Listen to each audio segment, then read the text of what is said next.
Good evening.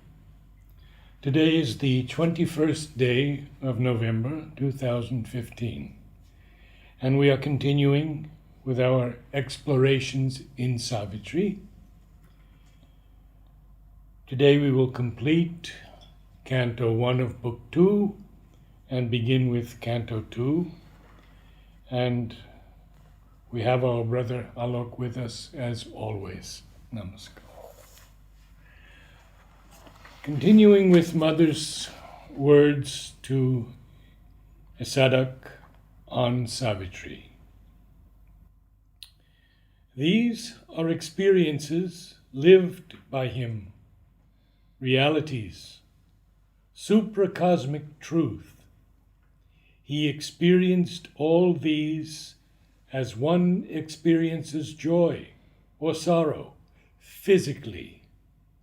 He walked in the darkness of inconscience, even in the neighborhood of death, endured the sufferings of perdition, and emerged from the mud, the world misery, to breathe the sovereign plenitude and enter the supreme Ananda. He crossed all these realms, went through the consequences, suffered and endured physically what one cannot imagine. Nobody till today has suffered like him.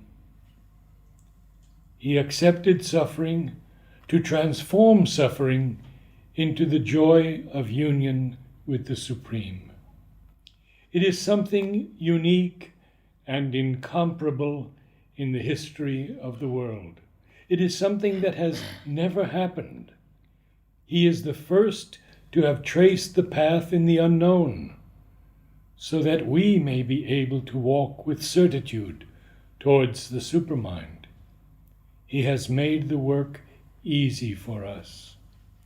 Savitri is his whole yoga of transformation, and this yoga appears now for the first time in the earth consciousness.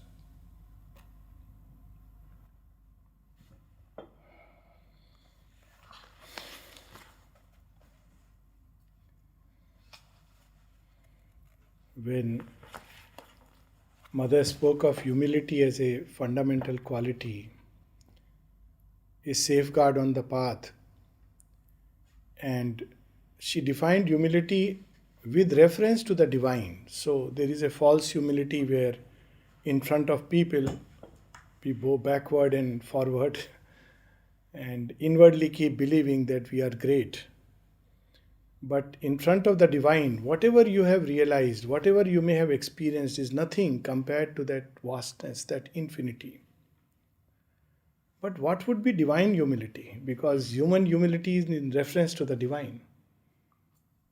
So while you were reading, this is what I thought. Divine humility is that he identifies himself with the stone and the clod, with the worm to be, with the humankind, though we have very high opinion of ourselves,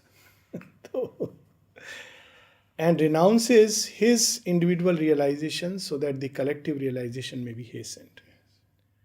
And this is what we see here. And we need not go now line to line, but we can pick up some of the main aspects.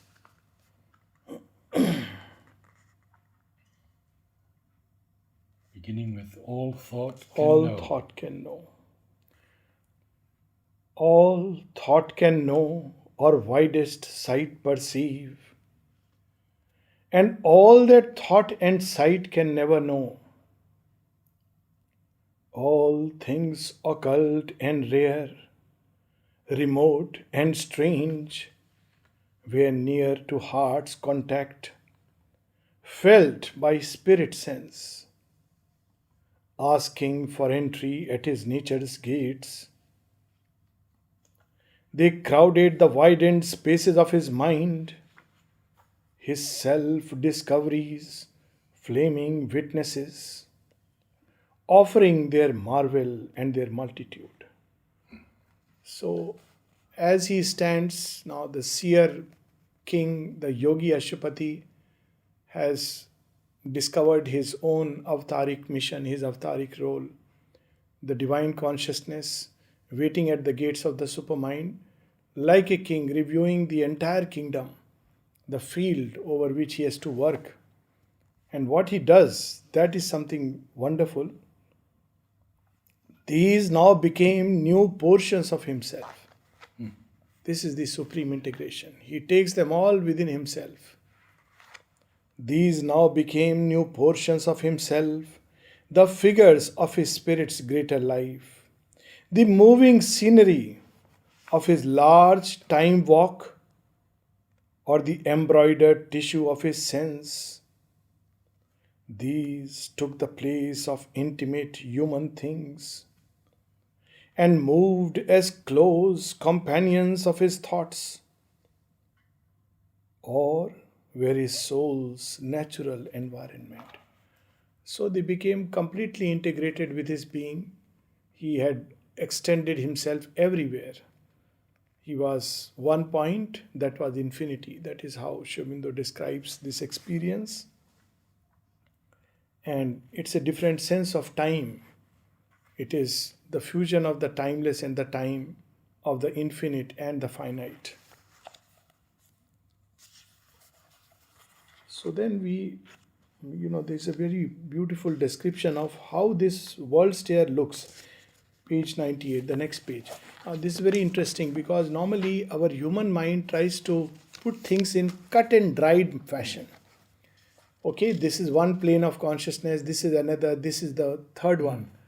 But look at Sri Aurobindo's description. This obviously it's his own experience. It's not so cut and dried. They are melting into each other like waves beyond waves. And this is a very amazing description. They're walled apart by its own innerness. What is the wall? It's literally like a wave. At one point, it is one with the sea, melting into the other wave and extending everywhere.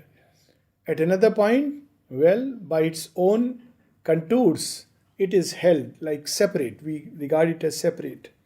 In a mystical barrage of dynamic light, he saw a lone, immense, high-curved world pile, erect like a mountain chariot of the gods, motionless under an inscrutable sky.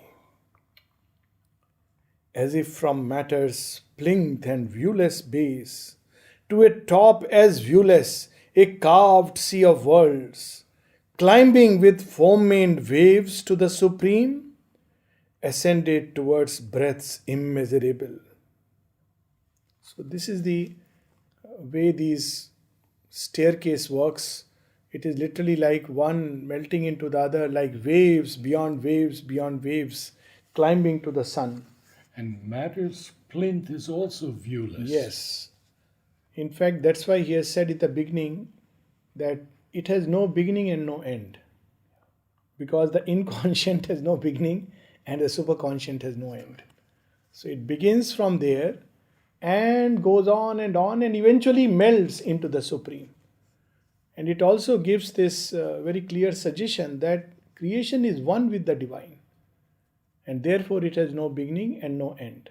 What we call as beginning and end, what is called as pralayas or dissolution, is only some worlds which dissolve in their form and structure. But their essence is never lost. Their fundamental consciousness is not finished. They draw back. And that's why the mother says that you can't destroy things. You can only pass them out of the state of manifestation into the non-manifest. This is all that can be done.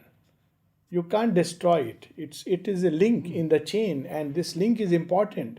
And at a more pragmatic level, you can clear the disorder by putting things in their own place. This is the second thing we had seen, that in the divine consciousness, to the divine vision, everything is in its own place, and therefore it is right and proper. But the moment it shifts place, it becomes evil. So I used to have this, there used to be a very, I would call it a gory program, but people enjoyed it. WWF wrestling. Now, this was really a freestyle wrestling where it was no holds barred. But then you see, still in the arena of the wrestling ring where people were fighting with each other, it was okay. But if this was to spill over on the street, it would be really, really something which would create chaos. So there is a place for everything. And if we keep it in its right time and space, there is no problem. So this arrangement of things in the time and space is called in Vedas as Rith. So, in the Veda, truth is covered by these three terms. Satyam, it is the eternal. Rhythm, it is arranged in a certain cosmic order which is seen by the divine vision. And Vrahatam, it is vast.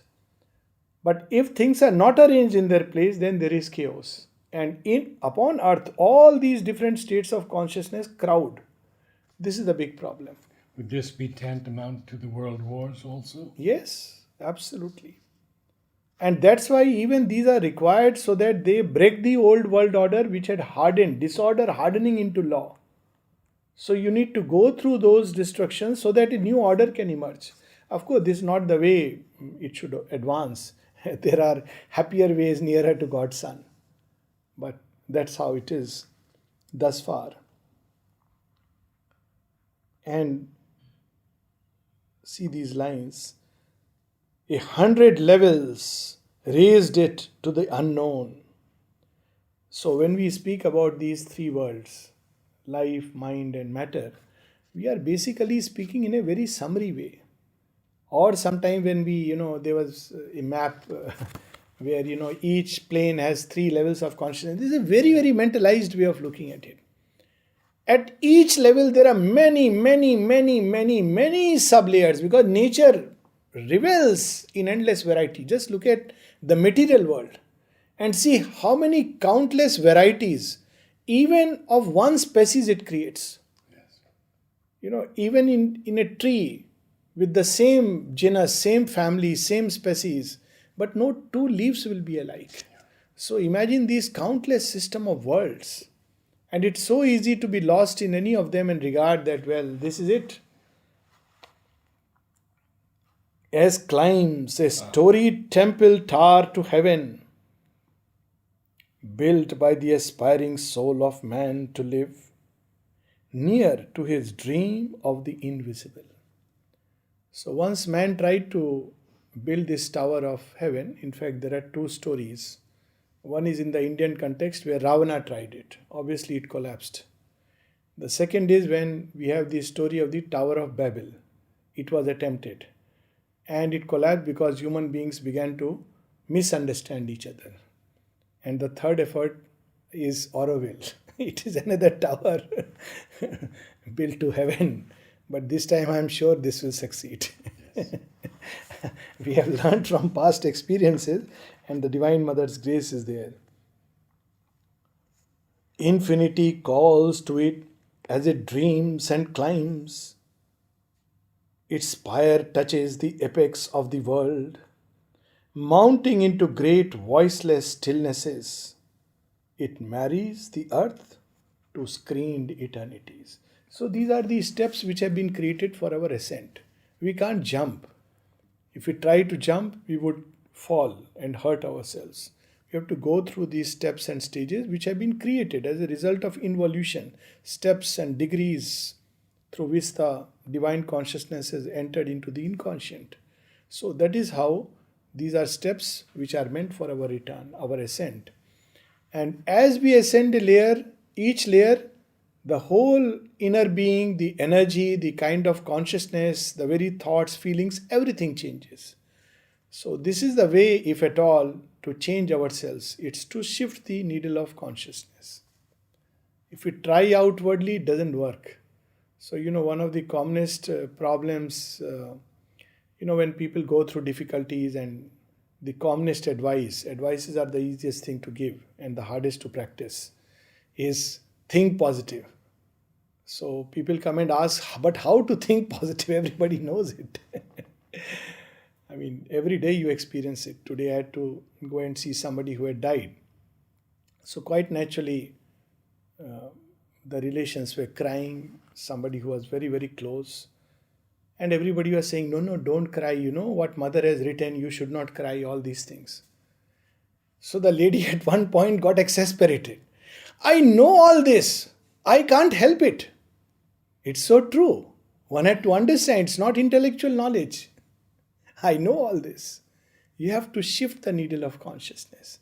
All that was needed was not to talk about it, but to embody that peace, maybe just aspire, pray, quietly give a little hug or tap on the head and help her shift, reorient, and everything will change. This is the way to change. So here we get some of these clues, and look at few lines below. It is within, below, without, above. So all these planes of consciousness exist within us. They also exist as worlds, objective worlds. It is within, below, without, above. Acting upon this visible nature scheme, it wakens our earth matter's heavy dose to think and feel and to react to joy. It models in us our diviner parts. So otherwise matter would remain asleep. There would be only matter and the divine.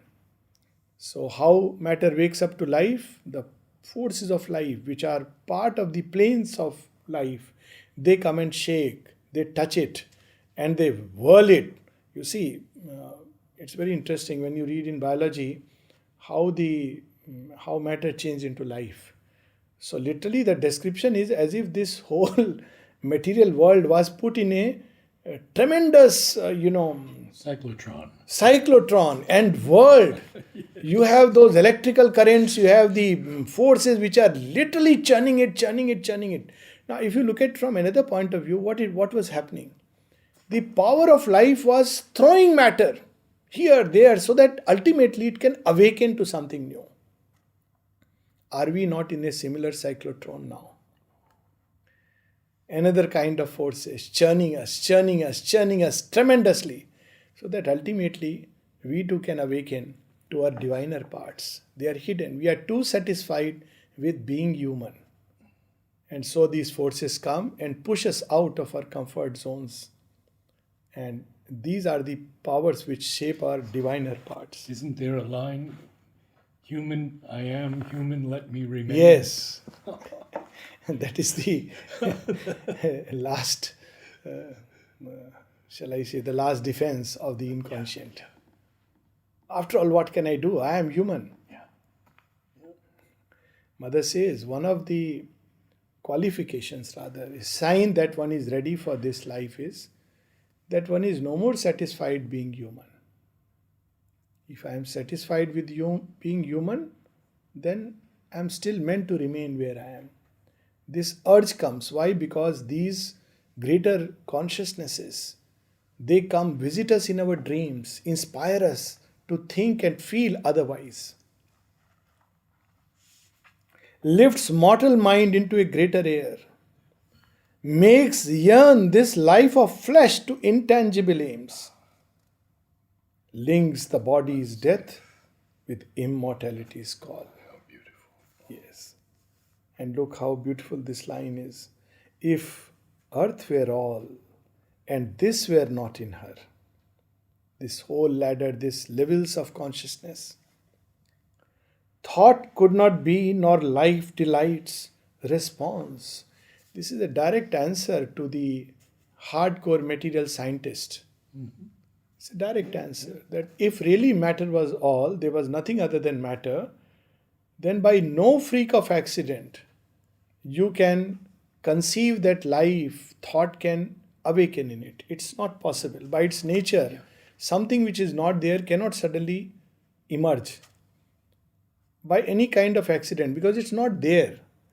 It's only because it is there, it pushes us, and eventually we see that something new burst forth. So in a certain sense, it is not in our hands. That's what the mother said, that the coming of the supermind, the supramental being, the new creation is really not in our hands. At the same time, we can collaborate. So this is what is given to man. Because this ladder is there, because these layers of consciousness are there, they are bound to go us, call us to infinity, call us to immortality. And Mother says, in answer to, what do you expect from us? Yes. She says, nothing. What should we expect from you? Everything. So, I am reminded of a poem of Sri Aurobindo, where he says, there is a need within the soul of man. The splendors of the surface never sate, for life and mind and their glory and debate are the slow prelude of a vaster theme, a preface to the epic supreme. So, there are people who read the preface and are very satisfied. I have read the book. Yeah. So we are like that. We have just read the preface. So much more is yet to come. Earth, by this golden superfluity. So many regard also this, these are dreams, imaginations. There are some fellows who are crazy people. All the crazy people have ultimately gravitated to Pondicherry, where they dream of supramental beings and such changes. They would call it superfluous. Look at Sri Aurobindo's word. To an ignorant vision, it is superfluous. But yet, earth, by this golden superfluity, bore thinking man, and more than man shall bear. Because very often people ask, this superfluous, again in this sense. All right, it's all very nice, change of consciousness, all very good to hear all these things, supramental and all, but it is not going to impact our everyday life. How does it matter? Utilitarian. So, to such a consciousness, it is indeed superfluous. At one place, Sri Aurobindo says that supernumerary on earth stage, psychic being. Yeah. But standing in the wings. Yes. But because of that, everything changes. Beautiful lines. Yes. This higher scheme of being is our cause and holds the key to our ascending fate. It calls out of her dense mortality the conscious spirit nursed in matter's house. So this again, people who doubt and wonder, supermind, all this, Sri Aurobindo very beautifully said, it is inevitable in the very logic of things. This is the logic of things. All spiritual traditions speak about this ladder. But for some reason or the other, they don't think of manifestation beyond man, at least an earthly manifestation, which is a kind of error even of spiritual logic. Yes. Because if there is a, ladder, subtle worlds inside, they are bound to manifest sooner or later. So this is where we see. And he says the supramental Yes. is a thing decreed and is in the very nature of things inevitable. In the very nature of things. It is there. The only thing is how long, how far, how much we have to travel. That's all is given to us. So we go a few lines below. A ladder of delivering ascent. So it at once liberates us from that which was below. A ladder of delivering ascent and rungs that nature climbs to deity. Wow. Once in the vigil of a deathless gaze, these grades had marked her giant downward plunge. So this ladder was formed because of the great leap into the inconscient, what Sri Aurobindo speaks of as involution. And the other day we were speaking of involution and evolution, and another image came to my mind. The image is of a tree which condenses and concentrates all its energy into a seed. This is involution. Not only does it completely concentrate into a seed, the seed is thrown onto the ground. And not only on the ground, deep inside. This is involution. And then the same journey traces back and goes step by step and emerges. So this, every day we see involution and evolution, and it's really part of everyday life. Nature shows it to us. It is done at every level. Similarly, we see in rebirth, same thing happens. A child goes through stages, becomes an adult, then starts becoming a child again. And eventually, back to that stage, enters the womb. This is involution. But from there, there will be a new being who will emerge.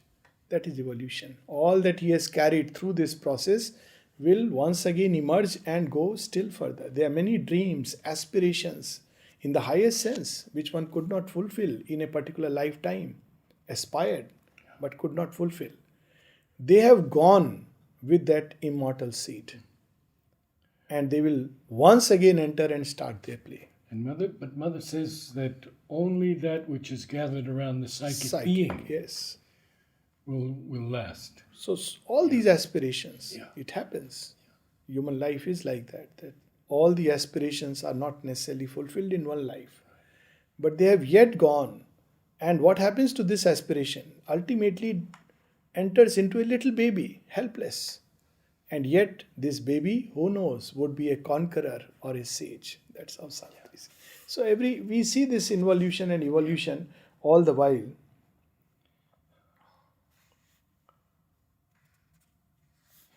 The wide and prone leap of a Godhead's fall. That's an interesting line. Yes. Because he has in another place, Yes. a God come down and greater by the fall. Yes. Because it's only by this process of entering back into matter that there is a possibility of gathering something else, something new. Matter is a storehouse of everything and going to a still greater stage. That's why rebirth has been created for this purpose. Otherwise, we would rest in the typal worlds. So even the gods, if they have to evolve, they must touch base with matter. Yeah. And it's a fall, no doubt about it. But at the same time, this is how evolution can proceed. And now it comes, who has built this ladder?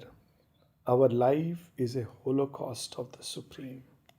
So we were speaking the other day about Chinnamasta, and we have, of course, this holocaust of the Supreme stories in Indian myth, the Purush Sukta, where the divine being has become this creation, and of course the famous legend of Sati, where she completely gives her body, and as her body enters the fire, Shiva comes and carries that. Now this is interesting, that this is a body which is now gone into the fire. It's a holocaust. And matter which is purified because of this great sacrifice, portions of that fall everywhere and they become like power spots to awaken earth and matter to that light. And I don't know, I feel like recounting this strange experience I had. I didn't know about Gaya. Gaya is a place which is very interesting. There are many kinds of things there, but one of the things is that Sati's heart has fallen there. So when somebody took me to the place, and normally it's okay. I go. I have read the story and I feel something very deeply connected to it, but I would not normally enter into places like that. But since I had gone there and I was taken to that place where, it's turned into a stone as per the legend. So I just touched it, and I don't know, I had to just put my hand back because I didn't know that it's the heart. But I knew a portion has gone and I didn't pay any attention, and I felt something is pulsating. So then I thought that it's supposed to be stone. I don't know what is it. So again I put my hand and I could feel that gentle pulsation. So this happened 3 times. And then later on I asked, what is it? So then they said that it is the heart which has fallen. And I don't know how far it is. I won't say that I'll have the same experience if I go again, because the mind will probably intervene or somebody else would have it or not have it. But look at the whole story, the legend. It is the legend of the Divine Mother who by her sacrifice is awakening matter. She has chosen to become matter. She has chosen to enter the inconscient. And now, of course, in this avatar, she has chosen to become like us. And you were speaking about Sri Aurobindo's suffering. It's a very good reminder every time when, at a personal level, we become impatient with others, who may not be so called up to our standards, whether in the way people live or whether the way they think. This is a reminder that Sri Aurobindo and the mother chose to live amongst us. I mean, what are we? Yeah. What kind of, when people walked past them, what they would be experiencing. And yet they chose to take a human body and, live amongst us. What more can there be, what more suffering than to diminish oneself so much so that we could be ennobled and enlarged. So this is the suffering which very often people do not understand, because we understand suffering only which is external. We don't understand the suffering of a God. So in Indian thought, again, we have three kinds of suffering. One of them is spiritual suffering, God-like suffering. So God-like suffering is when your consciousness has changed considerably, but you are surrounded by everything that contradicts that. And yet you have to be there. You can't escape. Buddha can enter into nirvana, but he can't run away from those who are seekers, who are aspiring. His compassion brings him close to them, and yet he suffers and takes all that smilingly. The same is true of Sri Aurobindo and the mother. So this is what we see here, that our life is a holocaust of the Supreme. The great world mother, by her sacrifice, has made her soul the body of her state. So it is she who became matter, she who became these cells, entered into the dumb, dark depths of these cells. And what she endured. I mean, the mother has spoken about Sri Aurobindo. Of course, yes. But, I have a bit partisan towards mother, what she has suffered. She has not even revealed that. When she would go through those pangs of agony, and human beings below, one could hear her cry loud. We would stand below. And it was not a cry of complaint, it was a cry of a lioness. Leonine cry, make me walk, lift me up.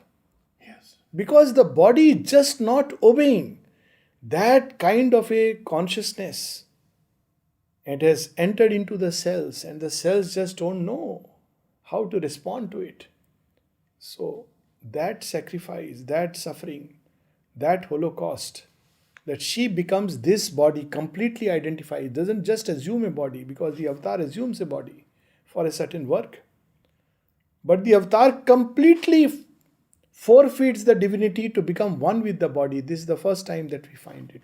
And mother says that at several places. At one place she says, I have neither the uncontested authority of a sage nor the sovereignty of a god. And then she explains this, that I had to renounce it so that I can completely identify with the body. And people would come and ask about her omniscience and omnipotence. She says that if I don't renounce it, I cannot do this work.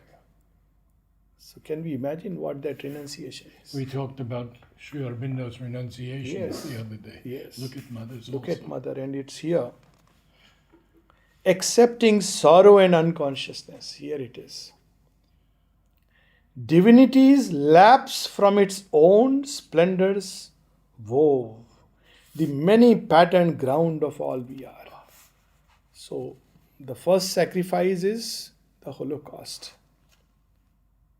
The second sacrifice is when she assumes a human body. And the third sacrifice is where she becomes the body completely, enters into it.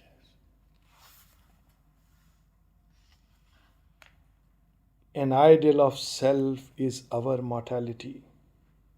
Our earth is a fragment and a residue. This is something we have to always remember. She says that for human beings, earthly realizations carry a very great place. We only know ourselves and the earth. But she says that always we should remember that immensity before which earth is just a dot. It's a very important dot, no doubt, but still a dot. So its importance is there, but we should not forget that there is a background of immensity and vastness. Her power is packed with the stuff of greater worlds. This is the beauty of earth and the beauty of this matter. There is intelligent life everywhere. I think I was mentioning the other day about this movie, The Day When the Earth Stood Still. Oh, yes, I know that. Oh, you must have known. Yes. Yeah, I'm sure the author has either read Sri Aurobindo something or heard, or is definitely somewhere influenced. So there's these aliens who come, but they are good aliens, but they want to save the earth. So one of them is captured, and captured means he allows. He can easily, he demolishes them all. So they ask him that, why have you come? So he says, to save the earth. So they ask him, you came to save us or to destroy us? So he says, I came to save the earth. So he remains quiet. And later on he discloses that I came to save the earth from humans because humans are destroying it. So the only way was to destroy humanity. And he unleashes the powers of destruction, that human beings will be destroyed, then only there is hope. Then in that story enters, there is a lady who is, full of love, and a child who comes, so leaving the story apart. Then at one moment he observes the kind of love that exists in human beings. She observes the interaction of this stepmother with the stepson. It's a beautiful interaction. It's a very moving thing. And he observes, he has the power to undo many things. And then at the end of it he says, well, I must say there is hope. There is hope to change because there is love. And then he says, well, you have been taken to this crisis so that you can change. And then he says that we also had faced this crisis and we changed. We believe that you can't change, but you can change. So look at, the earth is packed with these greater powers. They are asleep. In majority, they may not be awakened. Still, they touch from behind. Even in the worst person, even in a man like Hitler, the epitome of cruelty. And yet, he had a very sentimental love for his cat. He would weep. He couldn't see it being hurt. And of course, he was a vegetarian. That's so much for being a vegetarian. Whatever it counts for.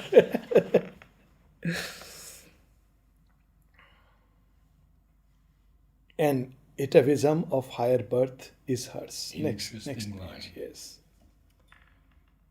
We have always heard of atavism in terms of something which is past, something which is to be left behind.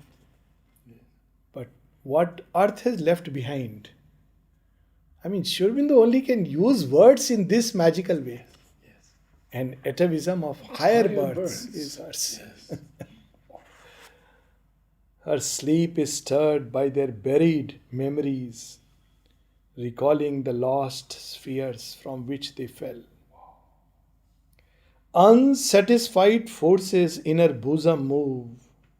They are partners of her greater growing fate and her return to immortality.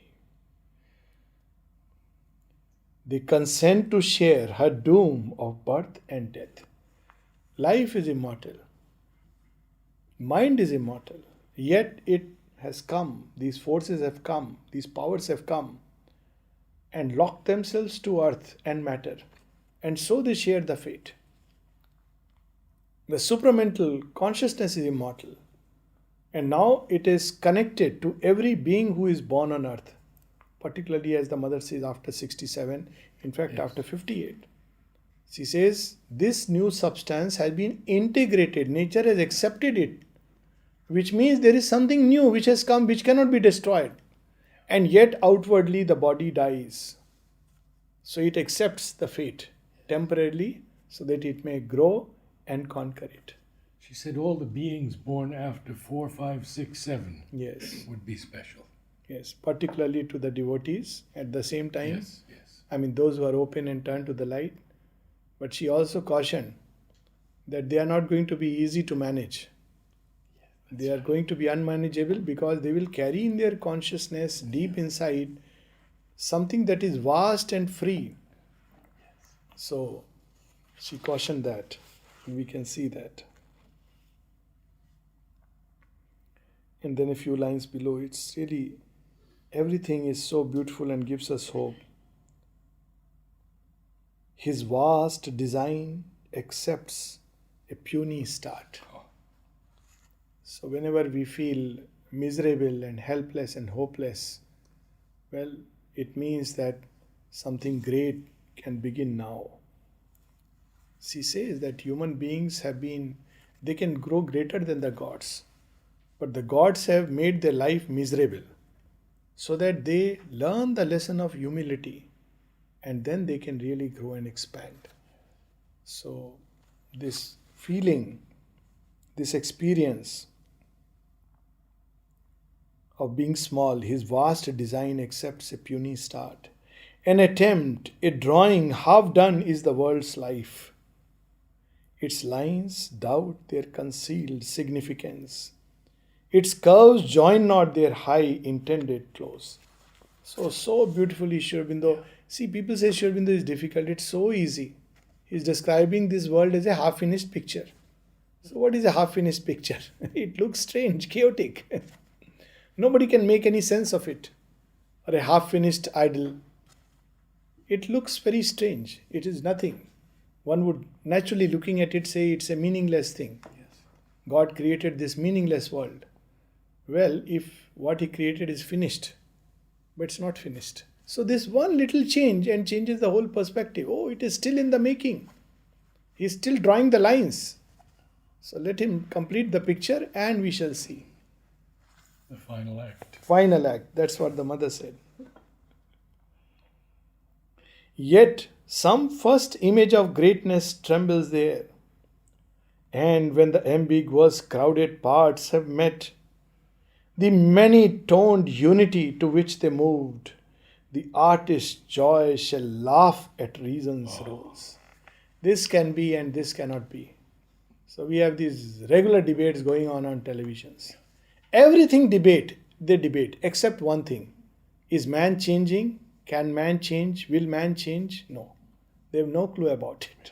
They're talking about all that is current event. But the thing that is happening and gaining momentum and pace with every child that is born in this world is something different. So that they don't know, they don't discuss. Yeah, I have not seen debates on the children who are being born. There should be debates. That's the most happening thing in the world. Yes. So, the divine intention suddenly shall be seen. The end vindicate intuition's sure technique. See this divine, it's amazing. Sometimes you see these sand artists. And it's amazing for quite some time as the artist is moving, you don't know what he's going to do. It's very amazing to see that. I'm sure some of us may have seen. And then suddenly towards the end, and the picture is done, and you say there's an aha experience. Wow, how did he do it? But we can't imagine because everything is moving so fast. Things are changing. You imagine it's this, no, something else. So intuition's sure technique. This world was not built by reason. Thank God. Therefore, it cannot be understood by reason. Intuition's sure technique. A graph shall be of many meeting worlds. A cube and union crystal of the gods. This, of course, the supramental sign. A mind shall think behind nature's mindless mask. A conscious vast fill the old dumb brood space. We'll just read this passage. Let us finish it here. It'll take another few minutes, but it's something very amazing. A mysteries processes the universe. So what is this mystery? Of course, we know it's a mysteries process, but look at how carefully those words are arranged. He's not saying that universe is a mystery. We all know that. A mysteries process. There is an original mystery, and therefore all the processes. And what is the process? It's a top-down view. At first was laid a strange, anomalous base. Nothing, which is everything in potentiality. So it's an anomalous base. A void is cipher of some secret whole, where zero held infinity in its sum, and all and nothing were a single term. So this is the anomalous base. There it is. Everything is hidden in a possibility as a potential, and yet there is nothing. Nothing is immersed. An eternal negative, a matrix not, into its forms the child is ever born, who lives forever in the vasts of God. The Jivatman. Capital C for child. Yes, child. The child of God, who is forever in the vasts. So this is the poise of the eternal soul, the Jivatman, which is forever one with the divine in its supramental state. But a portion of it plunges and is born into new forms again and again and again. And then what happens? A slow reversal's movement then took place. A gas belched out from some invisible fire. So these are the steps. These are all, of course, description of subtle forces at play. Of its dense rings were formed these million stars. Upon earth's newborn soil, God's tread was heard. So this is, of course, the 5 elements which go step by step. So we have space, and then we have air, and then we have fire, and then we have water, and then we have earth. This is the sequence. And we have the corresponding senses also. So Sri Aurobindo is revealing that in a summary way. And then he describes the evolutionary process. But the last 4 lines are simply wonderful. 6 lines. Okay, we'll read from here. A spirit dreamed in the crude cosmic world. Mind flowed unknowing in the sap of life. Just imagine. Even in the mountains, the rivers, the cosmic world, the drifting of the stars, there is a spirit which is asleep there, dreaming. And then the sap, the plant life, the animal life, there is a mind which is beginning to awaken. Mind is already there, which means, see, imagine what possibilities there are. We can make a spirit to spirit communication with even the most material world. If we know, if we have realized our own soul, and if we have discovered the spirit. That's how we have, of course, so many stories in the Indian scripture. And the mother herself, when people were making Par guest house, she said, have you asked the sea for the land? So we can communicate to the sea, we can communicate with the mountain, because the spirit is there. It's not without, in fact, in Indian thought, every mountain, every river is supposed to have a personality of her own, or his own. And you can actually communicate with them and through them to the divine. So, through a certain river, you can approach a Godhead, because you don't, it's not to the river, but to the Godhead of the river. So when people offer some offerings to Ganges, they do it with this intention that she is a conscious being, not just a body of water. And this conscious being can lift whatever we have offered, not just the material water, that's only an outer link. But all our prayers she can carry and connect it with the Supreme. So you see, there is a whole secret world waiting to be discovered. We can communicate with plants because in the sap, mind flows. We can talk to the plant. There was a great black botanist in the early 1900s, George Washington Carver, in southern U.S. He said, Anything will give up its secrets if you love it enough. Yes, beautiful, very beautiful. Absolutely. Of course, that's much greater and deeper than the mind itself. Mother has spoken of love as the great secret. And she says it's because of love that the divine consented to sacrifice. And she speaks about the avatar and says it is the great secret. Secret of secrets. And matter's breasts suckled the divine idea. A miracle of the absolute was born. So we talk about miracles. There is an everyday miracle. The miracle is that the divine shuts himself in a seed, a molecule, an atom, and yet remains the divine and shuts himself in that, confines. So this is a miracle. A tree confines itself to a seed, all its energies. This is a miracle. And then it emerges exactly according to the idea that is there in it. So a miracle of the absolute was born. Infinity put on a finite soul. All ocean lived within a wandering drop. A time-made body housed the illimitable. He started with the child, the psychic essence which has gone into creation is there behind every atom of existence. And as it grows and grows, so it's a finite soul. It represents one degree or one angle, one aspect of the divine. It is immortal, but yet it's a basis of experience is finite. It puts on that. Now look at the beauty that ultimately what does the divine create? He creates a finite aspect of himself, he who is infinite. And it's one with the divinity. It can completely unite. She says, when somebody asks Mother that, there are people with more capacities, less capacities, she says, yoga has nothing to do with capacities. Whatever your capacities, whatever your place in the universal manifestation, everyone has an equal right to unite with the divine. Yes. This is our birthright.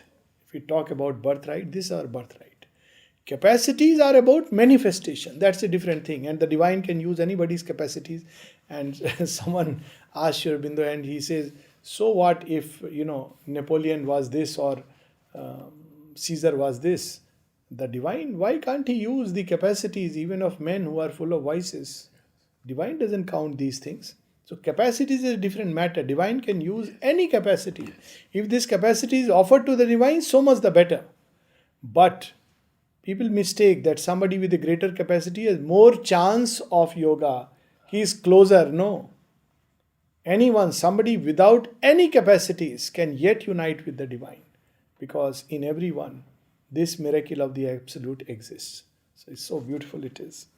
All ocean lived within a wandering drop. Every drop contains the illimitable.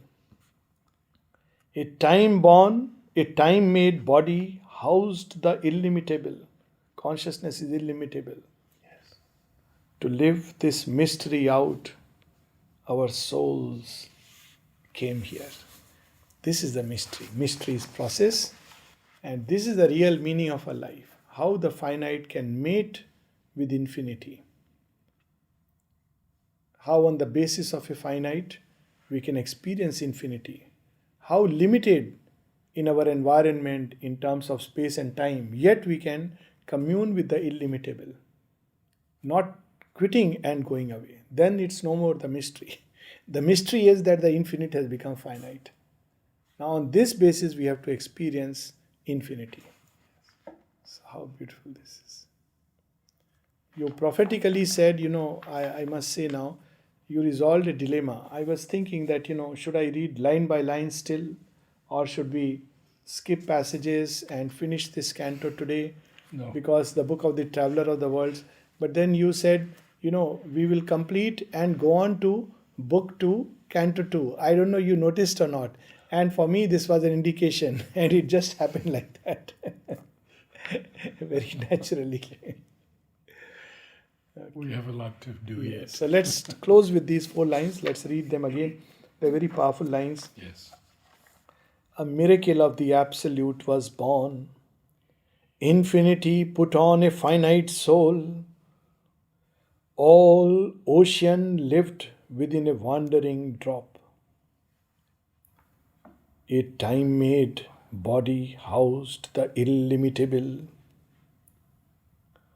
To live this mystery out,